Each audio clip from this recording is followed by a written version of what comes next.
정부의 각종 부동산 규제 완화의 영향으로 부동산 시장이 다소 살아날 기미를 보이고 있지만 이 가계부채도 덩달아 늘고 있는 게 문제입니다. 주로 은행권의 주택담보대출이 늘고 있는 건데요. 지난 금융위기 이후 가계부채가 줄고 있는 대부분의 선진국과는 반대되는 모습입니다. 임상호 기자가 취재했습니다. 전 세계의 금융위기가 시작된 지난 2008년, 우리나라의 가계부채는 모두 723조 5천억 원 수준이었습니다. 하지만 해마다 8.2%씩 늘어나더니 지난해에는 1,021조 4천억 원을 기록했습니다.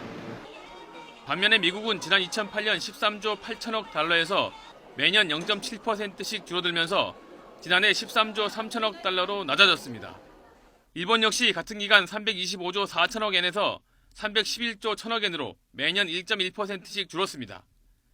독일과 영국도 가계부채의 연평균 증가율은 0.5%에 불과했습니다. 선진국들이 가계대출 축소에 나서는 동안 우리나라만 가계빚이 크게 증가한 겁니다. 하지만 우리나라의 가계부채 규모는 더욱 늘어날 조짐을 보이고 있습니다. 실제로 7개 주요 은행의 주택담보대출 잔액은 8월 28일 기준으로 301조 5천억 원을 기록했습니다.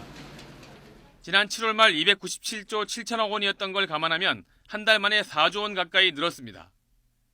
개인 신용대출 잔액도 한 달 동안 1조 2천억 원이나 증가하면서 81조 원을 넘어섰습니다.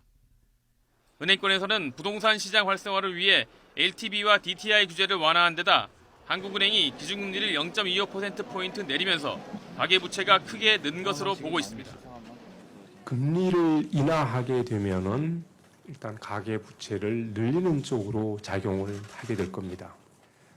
그다음에 이제 LTV, DTI까지 완화되면 그 같은 우려를 낳는 거는 저희들이 충분히 이해를 하고 있습니다.